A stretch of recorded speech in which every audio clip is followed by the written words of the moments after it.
Maligayang pagdating sa From Sender PH.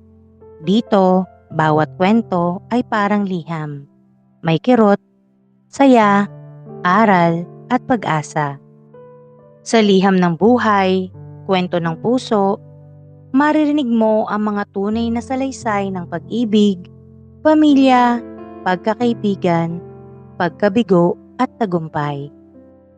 Ako si Miss G at samahan mo ako kung ikaw ay naghahanap ng pahinga, damayan, o inspirasyon.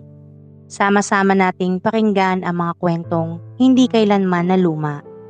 Isang liham, isang kwento mula sa puso. Hello sa inyong lahat na tagapakinig.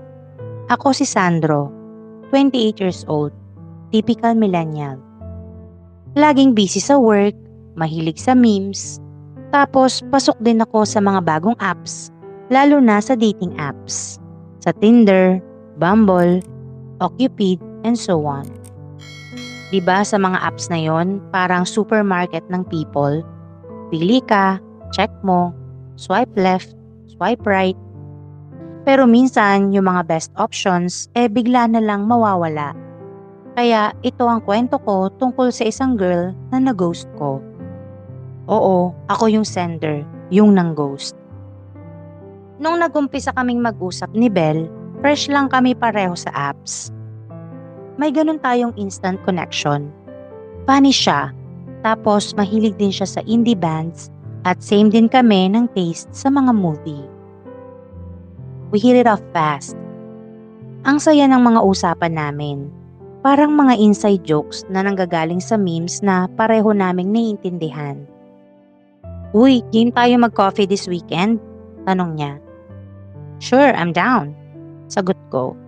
Feeling confident na baka maging okay to. Nag-meet kami sa isang coffee shop downtown. Yung lugar na may chill vibes kasi mahilig akong pumunta doon. Sobrang saya ng date namin. Walang awkward moments, madaming tawa, and sobrang genuine ng connection. Parang may something talaga. And I thought, finally, after some dates, nahanap ko na yung type ko. Pero alam mo yung feeling after few days? Yung feeling na parang unti-unting nawawala yung spark. Ganun na nga. Hindi naman siya nagbago. Hindi ako nagbago. Pero parang ako, naging busy na. Work was hectic. Deadlines, projects, meetings, and then dahan-dahan naging less na yung mga messages ko. Nako, busy ako ngayon. Lagi kong sagot. Kahit na gusto ko sanang mag-reply agad. Parang ako mismo yung nag-create ng distance kahit hindi ko sinasadya. Minsan gusto ko siyang tawagan pero iniiwasan ko. Feeling ko baka hindi niya na rin feel yung connection namin. Parang biglang naging pressure ang dating. Hindi ko siya sinasadyang saktan pero nagiging excuse ko yung work. Isang araw may na-receive akong message from her. Kamusta? Na-miss kita. At yun, na-freeze ako. Hindi ko sinagot. Hindi ko alam kung bakit, pero parang ang bigat-bigat sa puso ko yung mag-reply. Parang iniisip ko, what if mag-expect siya ng something?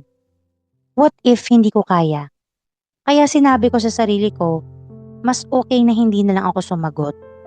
Simpleng silent ghost. Days turned to weeks, tapos wala na akong reply. Hindi ko na binuksan yung chat, parang nag-hide ako sa problem. Tapos may mga messages pa siya na unti-unting nawawala. Okay ka lang ba? Please reply kahit isang hello lang. Pero wala akong sagot.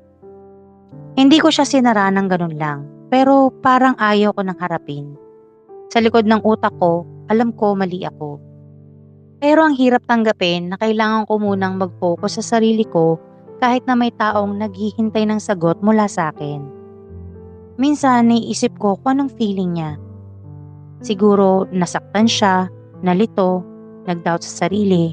Ako rin, feeling guilty ako at na-confuse kung dapat ba akong bumalik or tuluyan ng mag-move on.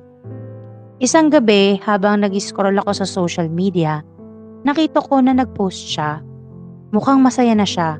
May bagong interests, mga bagong kaibigan, parang nakakita ako ng hint na okay na siya. And then, na-realize ko na hindi lahat ng connection sa buhay natin ay kailangang ituloy kung hindi ito healthy for us. Nag-ghost ko siya, pero hindi ibig sabihin na hindi ako nagsisisi. Iba yung temporary na pag-pause, iba yung tuluyang pagkawala. Natuto ako na mas maging honest sa sarili ko at sa ibang tao. Mas maaga kong ipagbigay alam kung kailangan ko ng space o hindi na ako sure.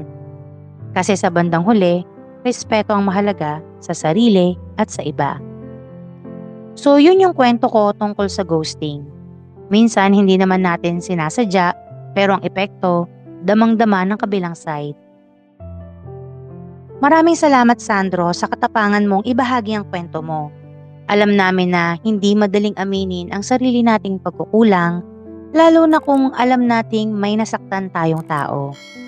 Pero sa pagbabahagi mo, hindi lang ikaw ang natuto, pati na rin ang mga nakikinig sa'yo. Ang ghosting ay isang bagay na madalas nating marinig. Pero bihira nating marinig ang panig ng taong ng ghost. Lalo na kung puno ito ng pagkalito, guilt at self-awareness gaya ng sayo. Totoo nga na hindi lahat ng taong nawawala ay masama ang intensyon. Minsan, nagiging paraan lang ito para makaiwas sa pressure o sa mga emosyon na hindi pa natin kayang harapin. Pero gaya ng sinabi mo, respeto ang mahalaga sa sarili at sa iba. At dyan kami humahanga sa iyo, Sandro. Kasi umabot ka sa punto ng pag-amin at pagninilay-nilay na isang malaking hakbang sa emotional maturity.